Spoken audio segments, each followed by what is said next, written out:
G'day everyone, welcome back to Planet Coaster 2 and I hope you're doing really well. Thanks so much for joining me on this advanced tutorial on path editing. Today we're going to look at collision detection, and another one which I've seen people struggling with is maintaining consistent circles and stamps. So there's quite a lot to unpack, and you can see here my little tiny guests are walking around the chess pieces and trying their best to avoid them. And we're going to have a look at some of the techniques on how to make that happen. And yeah, I'm really excited to continue on the series in these advanced editing techniques. And if you haven't seen the fundamentals of path meshing and pool meshing, check out my other two videos. I'm sure you'll learn something there. And yeah, I really appreciate all the comments and likes and love for the content so far. I'm a new channel, so please consider liking and subscribing. And yeah, hopefully we'll be making a whole lot more of these in the future too. So yeah, without further ado, let's get stuck in. I had a great time recreating this chess set in Planet Coaster 2, and I think it's a throwback to Roller Coaster Tycoon 1 or 2 where you could place a scenery item like that. But the key difference here is obviously the guests are walking amongst the pieces, and it was really important that we didn't have any clipping, so you can see the guests doing their best to avoid each piece. And that's possible through the path tool and the advanced techniques that we started to explore in the last video. And I wanted to show you this ability to be able to create mosaics and tiled patterns. And so obviously the most simple version of that is a chess board. So if I take the multi-select tool and we select these individual pieces, we can confirm the selection and move them out. And that creates a natural barrier for the guest to walk through. Now in the earlier Planet Coaster game, we had some invisible tools or helper objects which would create sort of exclusions. But in Planet Coaster 2, as of today, we have to move or create exclusion zones ourselves in the path. Unfortunately, because we can move pieces around, that's not too difficult. But what is tricky is getting a small enough curb and a space for a piece like this to create a cutout. And so you can see here, this for a micro sort of cutout with a very tiny curb. And the way we do that is a bit of a unique piece that I've created, and I'll share that on the workshop too for you. But let's have a look at how that exactly works. Just one of the nice things about these chess pieces is when they are in the wet, they get really shiny and the details look fantastic. So yeah, if you didn't know that, rain can affect the textures. I think that's been standard in Planet Zoo and others. But yeah, I really like that. Looks cool. But what have we got here? This is what I'm calling my path pixel. It's a little helper unit that's going to hopefully make it a lot easier for cutting out the paths around small pieces like these chessmen. So that's what I did here. I have a chess square for the board, and I've cut out this little tiny section. Now you'll notice that the curb looks a lot thinner than normal, and that's due to this technique which I'm going to show you. However, you can cut out paths normally just by stamping them or deleting sections of the mesh. And so I've got a little tiny piece here that I've created, and I'll just duplicate that and paste it into a regular piece of path. And if we select it again with the multi-select tool and then hit delete, that's your sort of standard way of creating a cutout. Now that works fine for larger pieces, buildings. However, it's very fiddly when you're trying to cut out something small. So if I undo that, and let's say I want to make that piece even smaller, I'll use the delete tool and take this brush here and use a stamp to just sort of cut it in half, even as small as that. And we'll pick that and paste it. So copying it and pasting it in. Now that looks like it's going to be no problem. So I'll select it and then hit delete. But what happens is that large curb appears, and it just makes it really difficult to sort of fit a shape like that in. I could probably get it, but it's going to be really fiddly. And if I take the edit tool now and try and change the shape of this piece, you'll find that the verts at this scale just want to collapse on themselves. They want to merge. And so that's not very useful at all. So I'm going to undo all of that. And let's just look at a different method using the path pixel. So Taggy's path pixel. And it stopped raining. Great. Okay, so let's pick this with the multi-select tool and just deselect those, and we'll confirm the selection. Now over here we've got our little example. I'm just going to Control X to copy that path pixel, and we're going to throw it down here. So I'll just pause it while we do this. Let's say we want to introduce a post somewhere right about there. So I can come back into the scenery. Let's go, here's a little post, and I want to make that an exclusion zone. So I can just throw that down like that. We'll move it out the way for now, and let's just pick some of these little tiny pixels. So it conveniently is a little cross, and we can just select that and move it over exclusion, and there we go. That will now function as a working stoppage. So it looks pretty ugly. So we'll grab our brush tool and let's go for some brick. Now when you're dealing with these not brick, that's the mosaic wood, but that'll do. When you're dealing with these pixels, it can be quite processor hungry while it's calculating the path, but once it's done, I find it's not a problem. So let's grab this path here, and we'll just move it in for demonstration purposes to see if they do indeed get around that pathway. So you can see them squeezing past the post there. They're trying to avoid it. Larger groups, even in a small space like that, will try to get around it. So it's a pretty successful approach, I think. And you can grab that pixel, that Teggy's path pixel off the workshop later and give it a go for yourself. But again, it's as simple as copying it and repeating the process as many times as you need. And once you've got a stamp created, you can probably make as many of those as you want. So Control X, M, might put it down here this time. And again, just let's take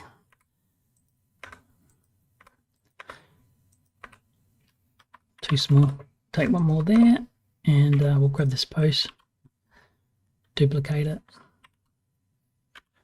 and put it there. Get our brush, get rid of that. Let's see how we go. Yep, around the post they're going. So yeah, hopefully that's useful. Looking forward to see what people do with it. Right, let's talk about curves and circles, to be precise. Now I see a lot of problems when people are copying and pasting their circles into other parts of paths. The circles just don't seem to maintain their integrity. So let's have a look at the most basic curve you can make, a square, and we'll round out the corners, and you get this really nice circle. And if you want to know why Frontier didn't provide us with a circle stamp, it's a bit of a head scratcher, right? Like, why wouldn't they include a circle stamp? Well, once you understand how the mesh works, it makes a little bit more sense. So I'm going to show you a typical thing you might experience. So if we go and grab the largest hexagon stamp and place it down as a bit of a path, and we look at that shape, it's actually got a mesh structure. The larger the piece, it usually has more segments, and it works okay in some pieces and not others. So if we go ahead and make a circle cutout, and let's say we grab that and we place it right in the middle where those lines were, and then we hit delete to cut it out. Oh, look at that, our circle's no longer there. Why is that? So we had a perfect circle here, and now we've got this wonky circle. Now the reason is because when we cut that shape into this outer layer, these hidden lines are actually now affecting the edge. And so there's this tension. I don't know what the technical term is, but there's a tension in the way curves are calculated. So if we have a look at this to here and to there, it's this corner that's curved and this corner that is curved, but these new dots have been introduced from that copy and paste over that shape.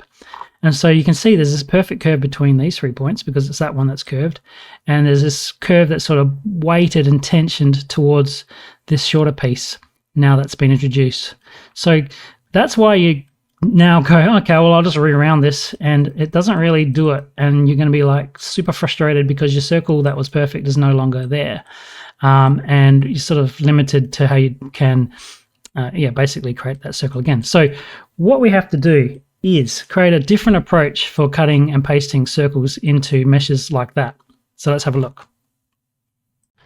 So to actually paste a perfect circle and maintain it in a piece of path like we had before, we actually have to have some structure around that circle, and so that those mesh points don't get impacted by the area that we cut and pasted into. So here's an example. It's basically a grid of stamp squares, and we've curved just the corners.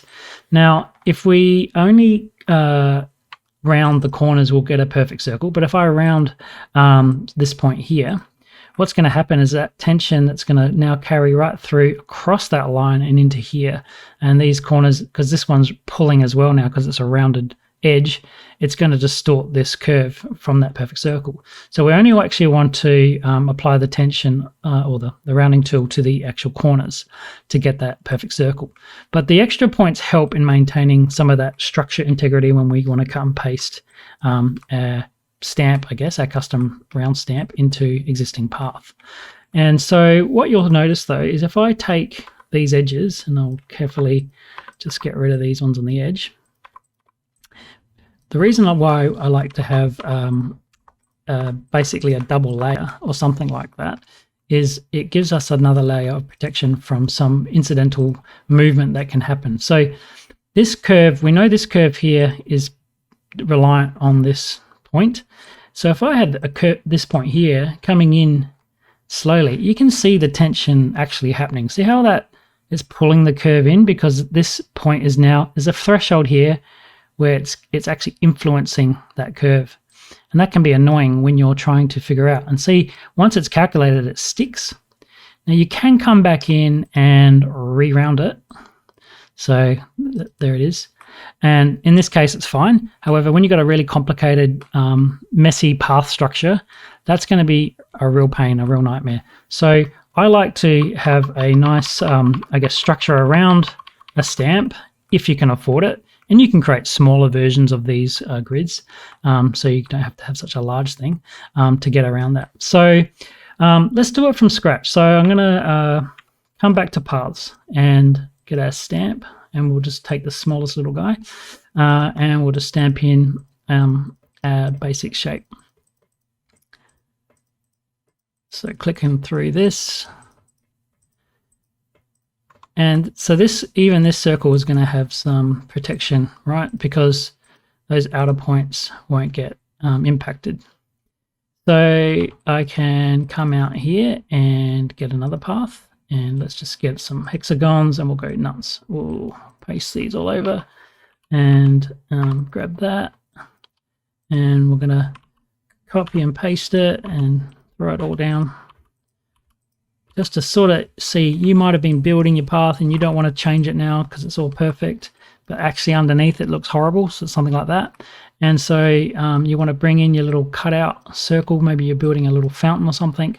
And if we cut and paste this in and have a look, you can see you already know right away it's not going to work right. You're going to get this weird shape and it's just a pain. You don't want to fiddle with that. So what you can do is try the inner layer and copy that and move that across. And again, it's still probably not going to work because the underlying path structure is still coming in there and it's annoying. So what do you do? We come back to a path and we'll get our grid and go back to stamp something like this. And let's use a rounding tool. And we're just going to round the corners, but we're not going to cut it out yet. Now why that's important is because as we cut and paste this guy in here, now none of this inner mesh can be impacted by that, right? So I cut out the space and I got a perfect circle. And so you need to have some protection like this. Now, if you go too small with your grid, then the vertices can start to create that pulling tension I was talking about before. But generally, this will be your approach. Grab your pre-made stamp like this. Remember, we rounded the corners, so it's all ready to go. You can't see that yet. And we just paste it down. And where is it? There it is. There we go. There we've got some nice circles appearing again. and they're not getting all wonky. Hurrah, that's how it works. The things you can do in Planet Coaster 2's pathing system. Well, I just wanted to say a huge thank you to you and the whole community. Just been blown away by the support received from the first tutorials, and yeah, it's something I'd love to continue doing. So if this is the type of content that you enjoy, I do intend to focus on more the, I guess, quality, not quantity. And I really want to make videos that are useful to everyone, that you find enjoyable. And so yeah, please consider subscribing and helping me grow the channel. And I just wanted to say as well, don't forget to have a look on my workshop, and I'll provide the link for the details, but get your hands on the Path Pixel. That'll save you some pain in having to recreate it yourself, and my chess set. And a few of the other things that are from the previous videos will be up there as well, including the raised paths and maybe some of the pools too. So keep an eye out for that. But until then, a big thank you, and we'll see you on the next one. Cheers.